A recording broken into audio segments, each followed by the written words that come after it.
This happened a couple of years ago when I was still living alone in a small rental house on the edge of town. The house itself wasn't bad, but it always had this slightly unsettling vibe whenever it stormed.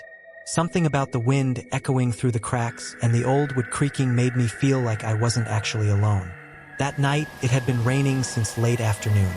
By the time it got dark, the storm had picked up into heavy thunder and non-stop downpour. I was curled up on the couch with a blanket, watching some random TV just to drown out the storm.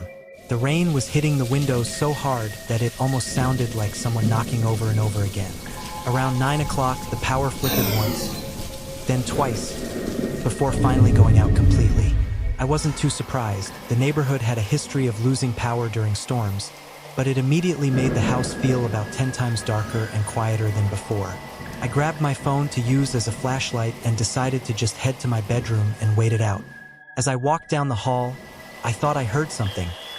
Faint, almost like the sound of footsteps on the porch. I stopped, listening carefully, but the rain was so loud I figured I must have imagined it.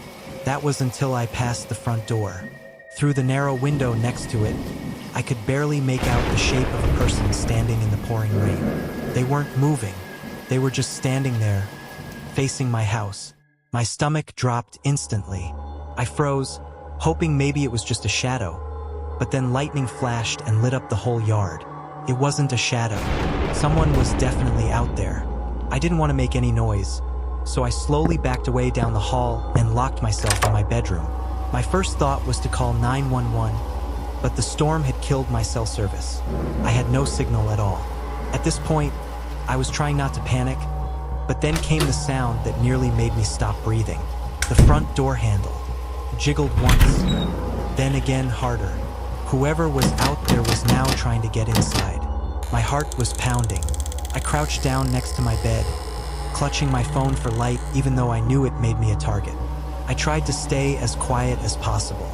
The jiggling eventually stopped, and for a few minutes I let myself believe maybe they'd left.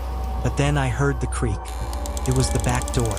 I'd forgotten how loose the lock was back there, and in the dead silence between thunder, I heard it slowly creak open.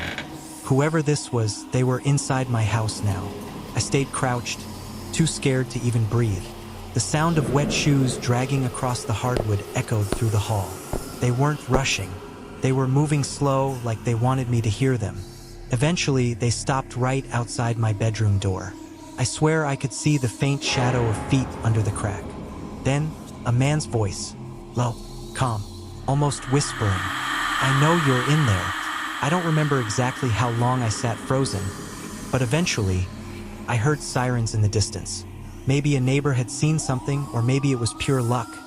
But the second those sirens got close, the shadow outside my door disappeared. The footsteps retreated back down the hall. The door creaked again, and then nothing but rain. When officers finally checked the house, they confirmed someone had broken in through the back. Muddy footprints trailed from the door all the way to my bedroom. But the scariest part? The police said it looked like the intruder never left through the back door. They couldn't find any exit footprints. To this day, I don't know if he ran out another way, or if he was still inside when they searched. I never spent another night in that house alone.